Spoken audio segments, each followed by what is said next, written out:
Firstly, we'll be trying to have a brief outlook at various definitions of addiction. Then we'll try to have a look at some theories of addiction. Then we'll try to explore the mind-body dichotomy of addiction.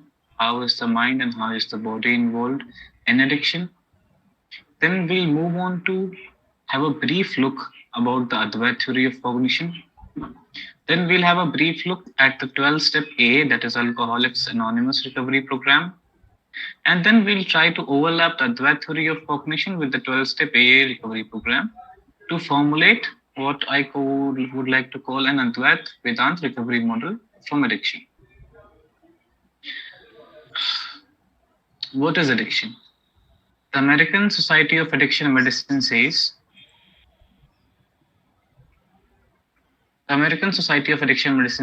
addiction is a chronic disease involving complex interaction among brain circuits, genetics, the environment, and an individual's life's experiences.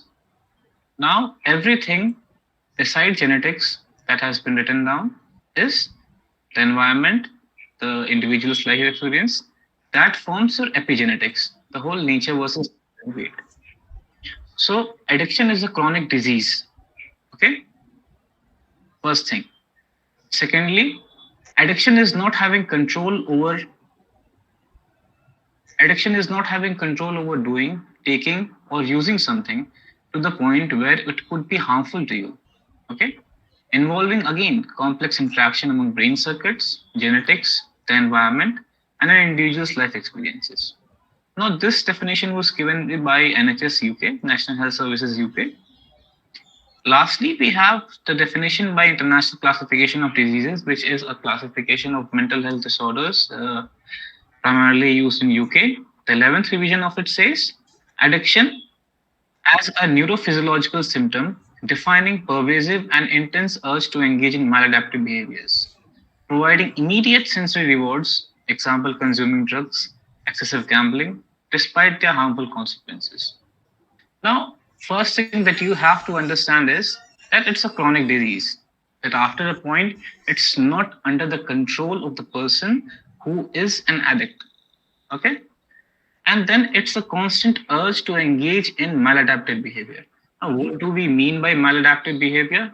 Maladaptive behavior is what basically, sets you different from what is the accepted norms of the society. Okay? So, firstly, it's a chronic disease. It's not about not having control.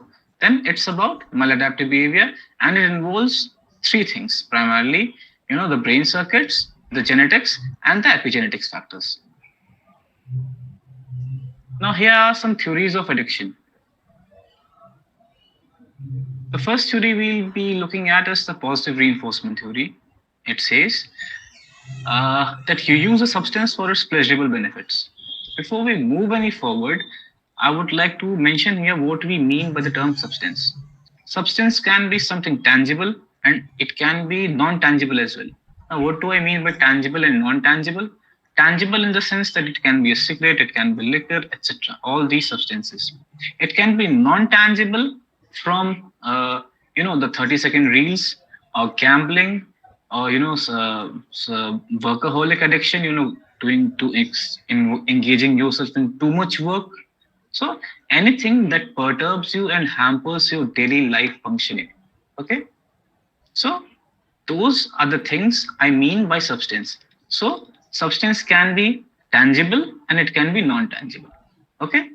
So you know that there is a certain substance, you take it for its pleasurable benefits. Then when you take that substance, it produces its desired effects. Then you try to replicate that desired effects by retaking the substance. Okay. So this begins to continuously form a pattern. So once a pattern is formed, after a certain amount of time, you reach a level of tolerance. What is tolerance? Tolerance is whereby a certain level of that substance intake is not going to give you the same amount of high or the same amount of pleasurable benefit. So to up the amount of pleasurable benefits or to up the effect, you increase the dose. Okay. And that reinforces the addiction and the cycle continues on.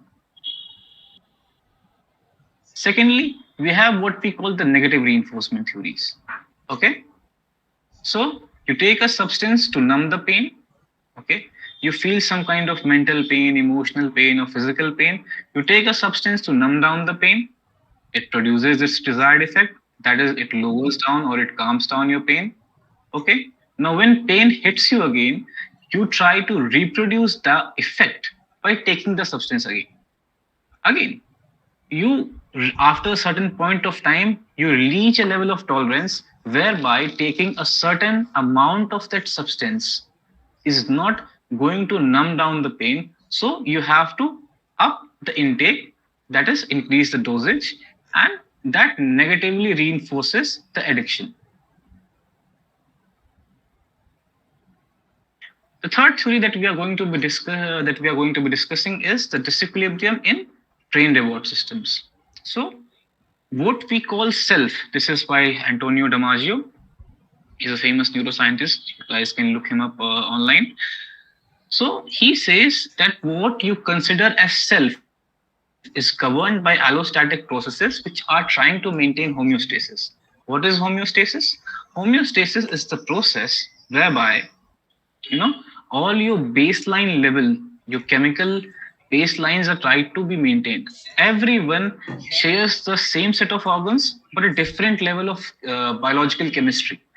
Those biological chemical levels, they are tried to be maintained on a baseline. Now many a times people feel that they're not good enough.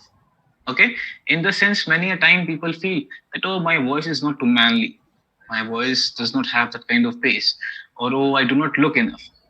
If you have watched this Breaking Bad season, uh, there was a discussion of crystal meth that actually was to curtail down the fat, and it formed.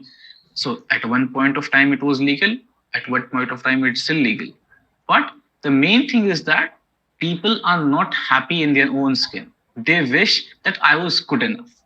Okay, so there is a disequilibrium in brain reward systems. So to feel above or below from the baseline, okay, they intake these substances.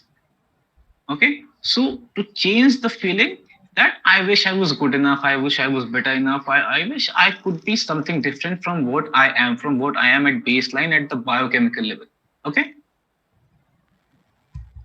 next is what we call the incentive sensitization theory. Now, what does this say?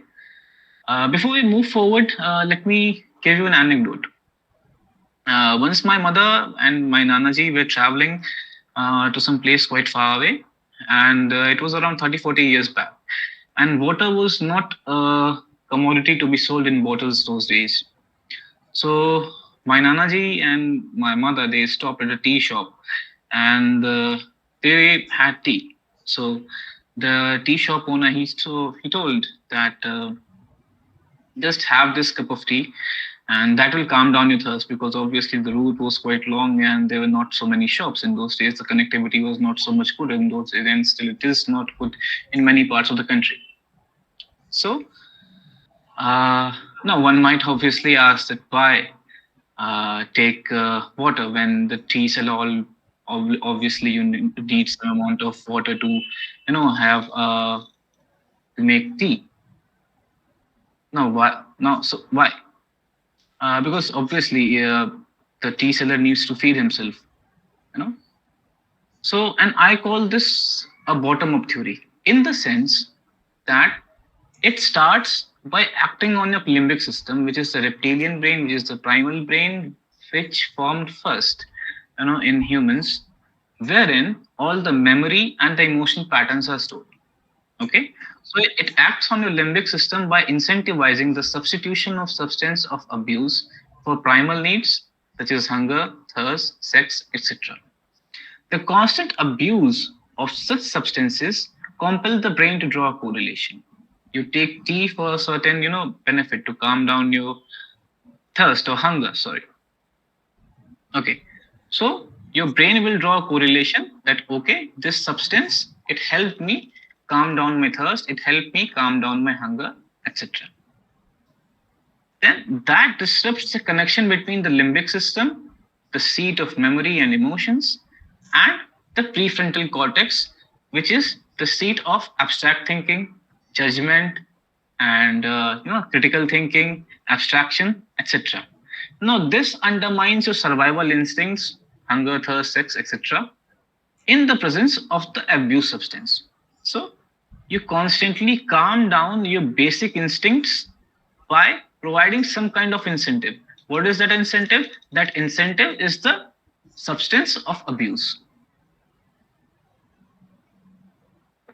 This is what I would call looking cool theory, or the aberrant stimulus response theory. Now, many people, they take a certain substance to look cool, or to again deviate from the social accepted lines. What they feel that is socially what they feel is socially acceptable or not acceptable. Okay, and it has a trickle down effect in the sense that you make a conscious choice to take a substance of abuse, and that acts on your memory and limbic system. Okay, memory, the seat of which is the limbic system.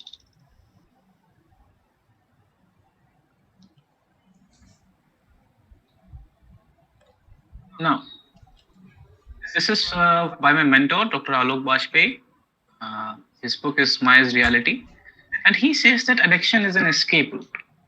The attachment or addiction to external stuff, material or religious, is just latching on to appearance of more certain stuff. Now, in life, we have many kinds of uncertainties. We do not know what kind of opportunity is going to come knocking through our door. We do not know what kind of challenge is going to come knocking through our door. So in that sense, life is full of uncertainties.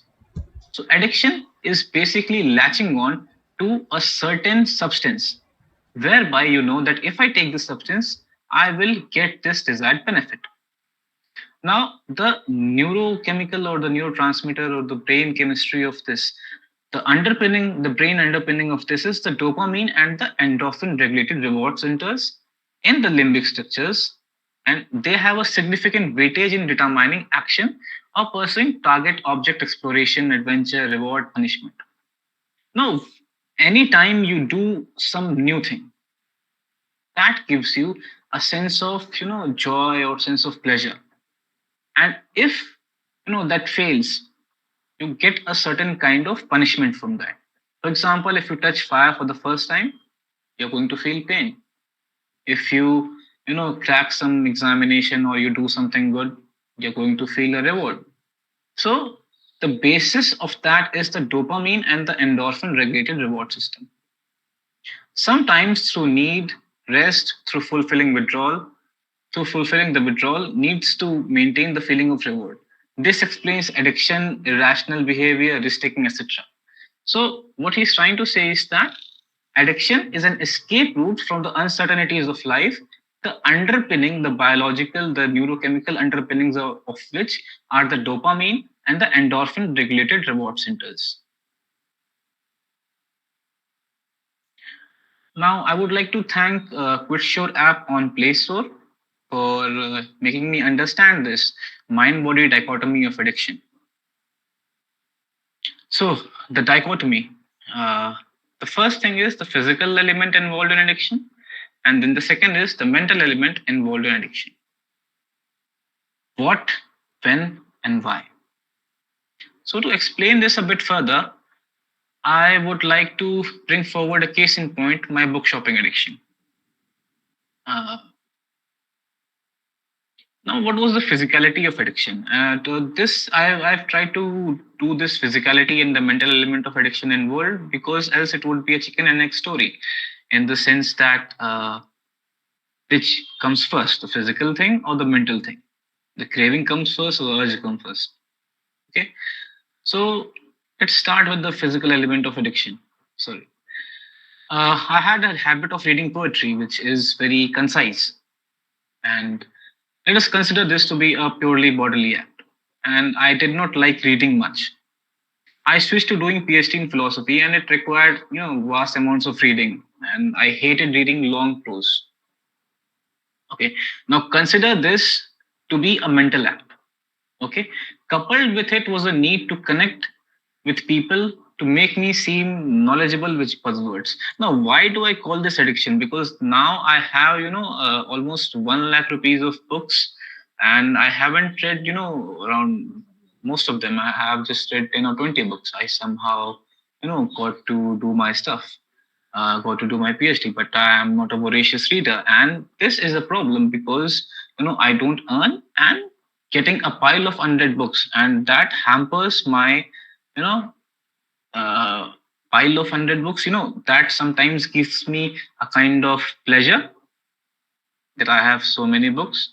But at the same time, it makes me feel anxious that I have a pile of 100 books. Okay, so that's the mental element involved in addiction. Now, what was the initiation into this addiction?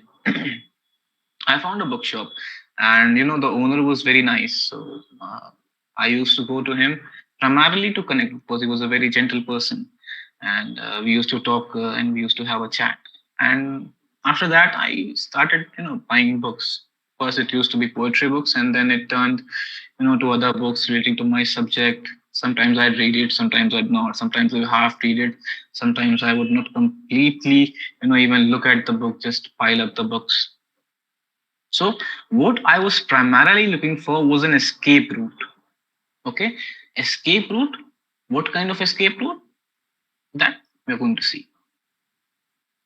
The what, why, and when of addiction. Okay. Now, what was the physical element of addiction involved? I couldn't stop going down that road. Okay, with any not having any particular book in mind. I just went there to buy, to buy a book and have a chat.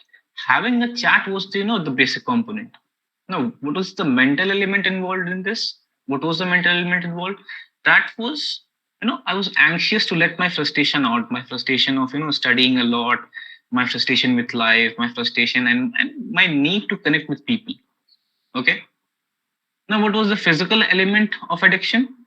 When did those triggers come into place?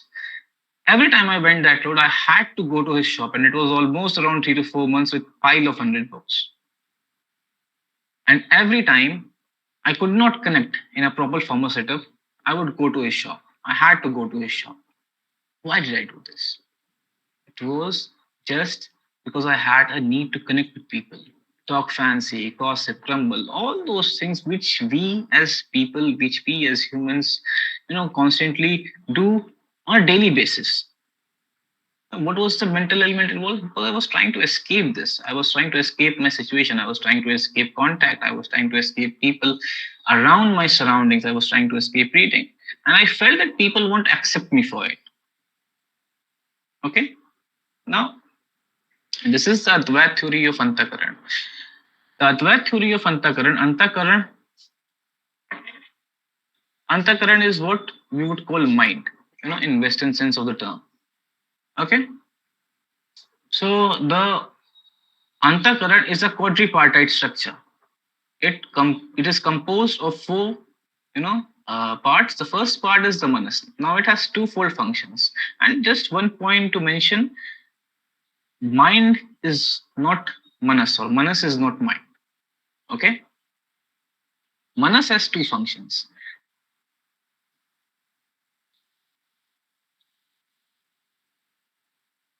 Okay. हो गया.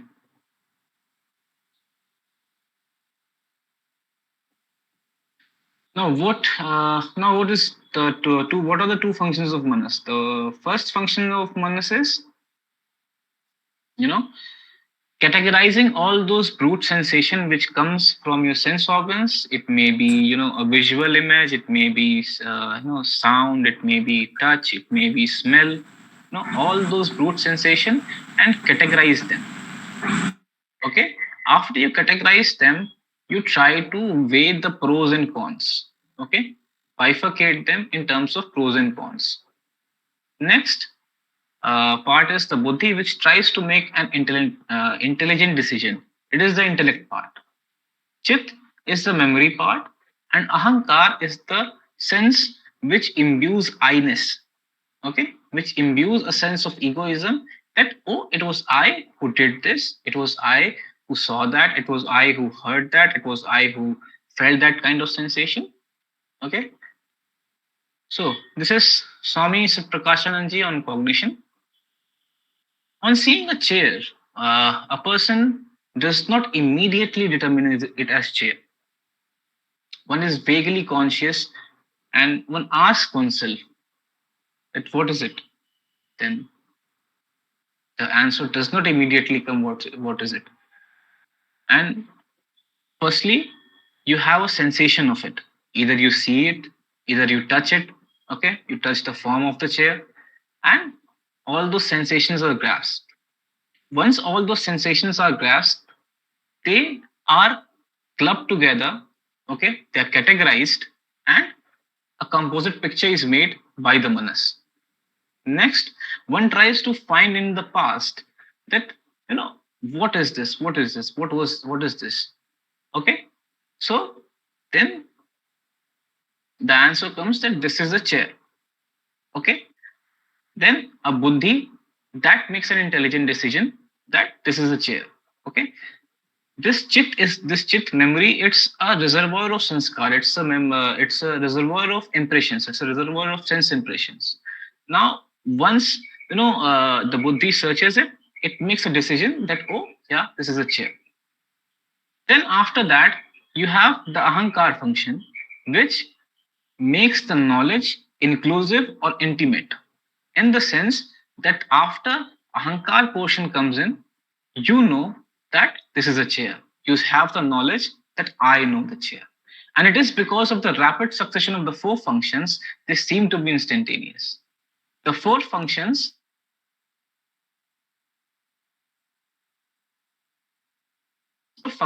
four different states of mind.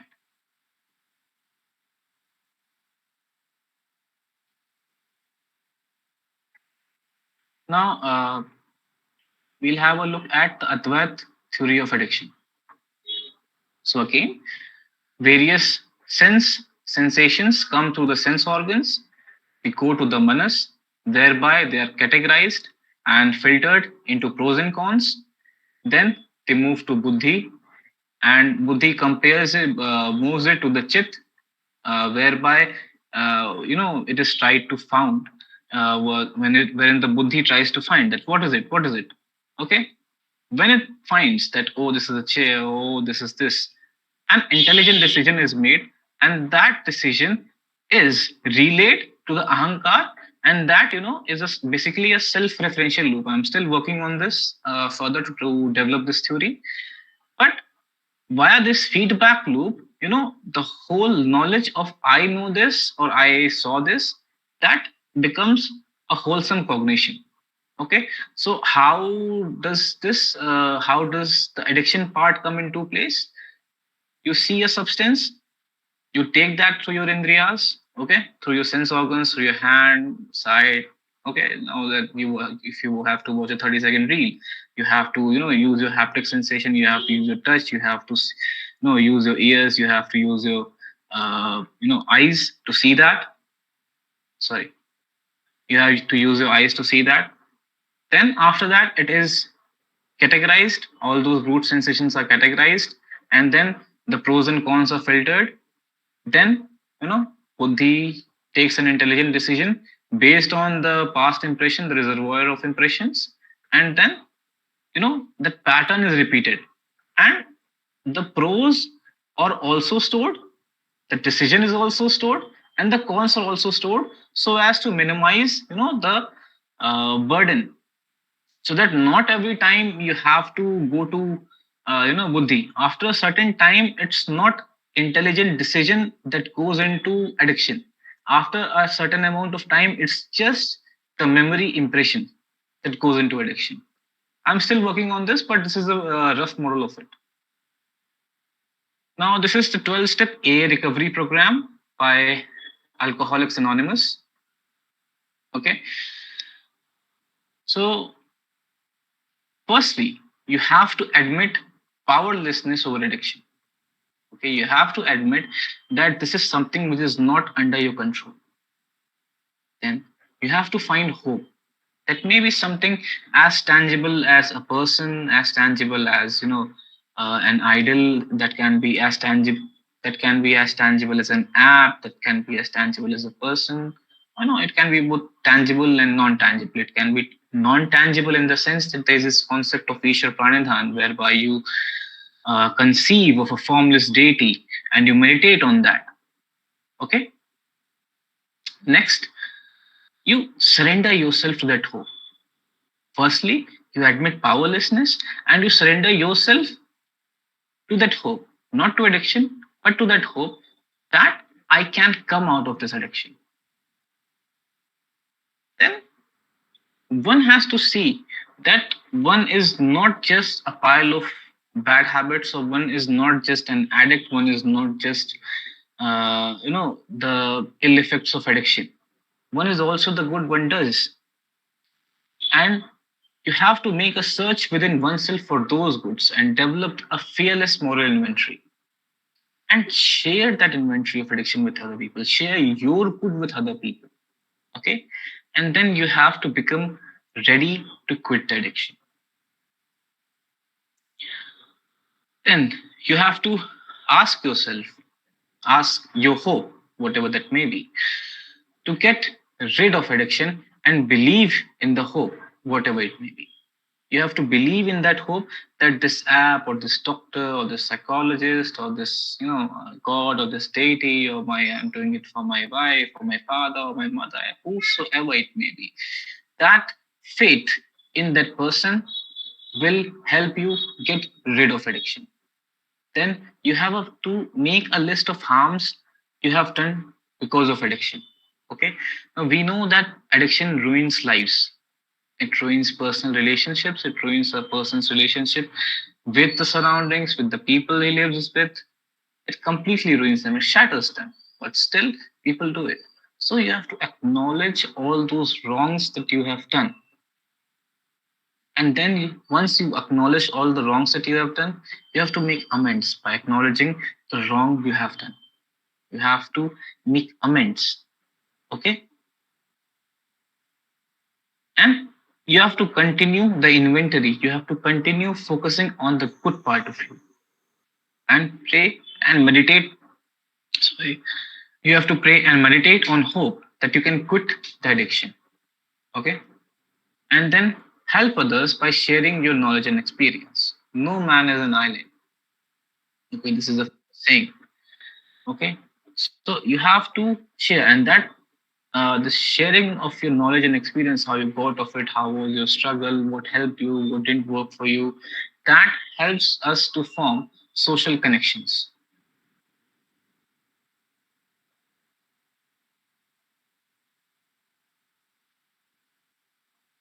Now we'll move on to Sadhana Chatushtaya. Now, what is this Sadhana Chatushtaya? Sadhana Chatushtaya is the fourfold qualification for liberation. Liberation in a soteriological sense of the term, whereby you can attain moksha in the Advaita Vedanta sense of the term. Okay? The definition of what is Sadhan Chatushtaya? Sadhan Chatushtaya Sampannadikaranam Moksha Sadhan Bhutam Tattva Vek Prakaram Bhakshyama. For those who are endowed with the fourfold qualification, the means of liberation, the mode of inquiry into the nature of reality, we shall expound. So, these fourfold qualification help you to know the exact nature of reality, to know yourself as an immutable soul that does not transition, that is free from the miseries of life, that is free from the constant changes in life, that is free from the constant fear of uncertainties in life. So the first fourfold amongst the first fourfold qualification, among the fourfold qualification, the first one is nityanit vastu viveka. One has to acknowledge no one is born an addict. Okay, one has to acknowledge that this is a particular phase in one's life and it will pass. Okay, you were not an addict, you will be not an addict, but right now you are an addict. Okay, to make any change, you have to acknowledge the problem.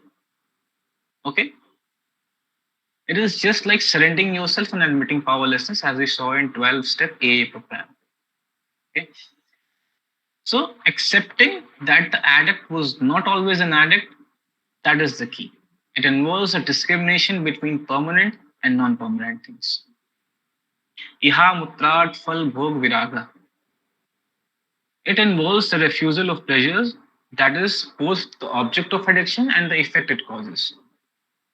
So, as we discussed, we take a certain amount of substance, we take a certain substance, it produces, pleasurable benefit, or it numbs down your pain, or it helps you, feel liberated, etc., etc.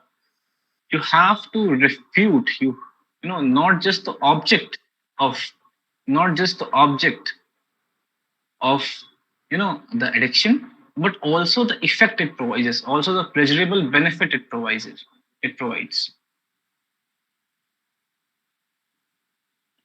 Then you have to cultivate the sixfold wealth, that is samadhi shatak sampatti, samo damo uparati titiksha shraddha samadhanam chaiti.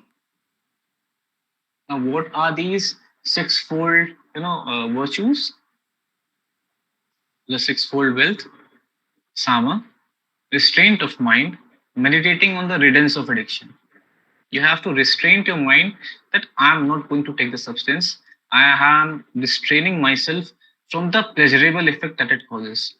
Okay? Restraining of the mind. Then you have to restrain your external organs, that I will not go, I will not see, I will not travel to that place. Okay? I will not take that substance. Okay? Then you have upariti. Observance of one's own quality as a non-addict should be observed. Yeah, again, this is like seeing the good in you. Okay? One has to observe all that in oneself, all those qualities which are with a person as a non-addict. And one has to look that as the reason for which one wants to quit. So one has to look to that as a kind of reinforcement. To reinforce all those good in you, you have to observe those things, the good in you. Okay? Then the fourth thing is titiksha. One should try to make a balance between the extreme of opposites, between being an addict to a non-addict in a single day, since it is what causes relapse. Okay, we many a times try to hasten up any process. Okay, we try to make all the amends in a single day, and it causes relapse. How to prevent relapse? That we'll see in further slides. But this trying to make, the changes, or all the modulations, or all the changes in life in a single day, that is a problem. So you have to try to maintain a balance between those approaches. Okay, and that's why many a times cold turkey method fails. So one has to make a balance. Okay, then one has to have faith. One should cultivate faith in Brahman, that is hope. Okay, which is supreme consciousness which is immutable, which is devoid of all the changes, which is devoid of the flux of life, which is devoid of the miseries of life. One has to constantly put faith in it and accept that this hope is going to help me get rid of addiction. Okay, so one should cultivate faith in Brahman, which is the hope in this case, which is the supreme consciousness, which is beyond all the modifications of the mind, antakara. And lastly, we have samadhana. It means a single pointed focus on the Brahman by the chanting of the Mahavakyas, or oneself as a non-addict. Okay? Mumukshutvam. This is the final four amongst the fourfold qualification. It means that you need to have an intense soteriological desire. You know, in the actual sense of the term, it means soteriological, but here in it means liberation. From addiction. What we are trying to emphasize here is that the desire to get free from addiction, that will to be free from addiction, that should be constant. That should be constantly focused upon. That should be constantly maintained. Then the problem of relapse. How can we avoid relapse? So Shravan Manan Nididhyasan. This is a discussion between Yagyavalk and Maitreyi, and they say The shlok says, Atma vare dashtavya shrotavyo mantavyo nididhyasitva Maitreyaatmano vare darshane shravane matya vikyanendam sarvam viditam. Now, Yagyavalk is saying to Maitri that it is the soul or the Atman, which is the thing that is to be constantly heard, which is to be constantly meditated upon, which is to be constantly pondered upon, which is to be constantly understood. Okay? And that is the object of sight, that is the object of sight. And one who knows the true nature of the Atman, that is the one which is devoid of all the contradictions of life, one which is devoid of all the contradictions of life, all the changes and all the flux. Okay, that is a true self. And a loose translation now. This is these levels of translation is from this Anand Paranjape, and the name of his book is Fundamentals of Indian Psychology. So he translates Shravan as the level of observation, the level of observation, Manan as the level of understanding, and Nidhasan as the level of meditative realization of the truth. So now this is a model for preventing relapse, for helping one quit addiction. So firstly, you have to understand that this is a phase in your life, this will pass. This addiction is a phase in your life, this will pass. Then you have to cultivate virag or vairagya. You have to distance yourself from the addiction. Then you have to develop the sixfold wealth, the Shamali Shatak Sampatti, and then you need to have a constant desire to reinforce, this and prevent and constantly provide a reinforcement and prevent relapse. One has to, put focus on Samadhi Shatak Sampatti and focus on Shravan, Manan, Nididhyasan, and constantly reinforce that by focusing on the Vivek. Okay, so that provides a constant reinforcement. So this is it for today. I hope it does the job. Thank you. Any questions? Well, thank you all for being here. I mean, I'm really very glad for to all of you for being here. Does anyone have any questions?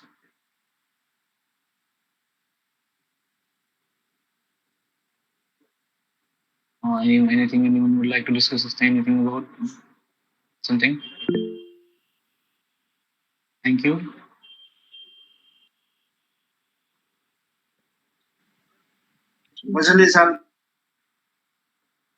Hello.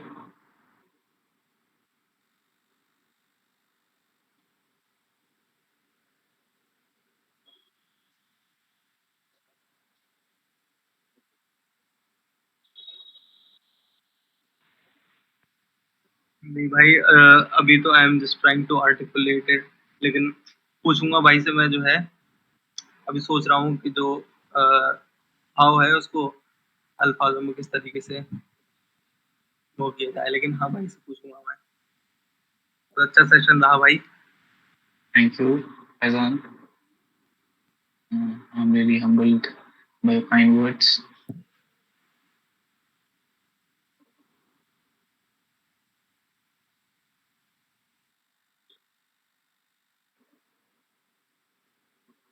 I tried to publish it in a journal. It's published in Journal of Psychosocial Rehabilitation.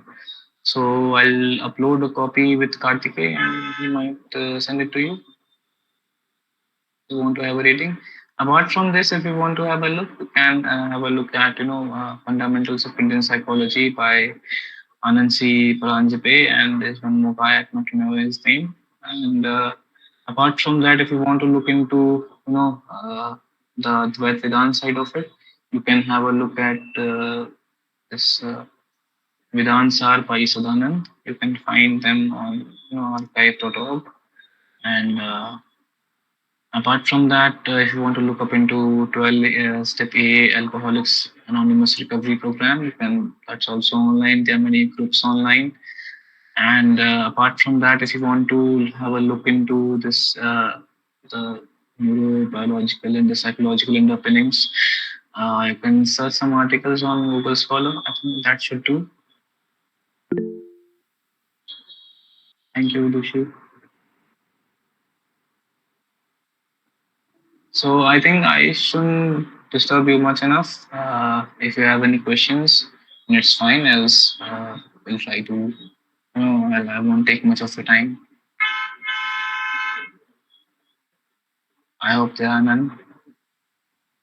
Okay, so it was a nice session with you all, and I'm very thankful for to all of you for listening to me. Okay, so I'm very humbled indeed. Thank you.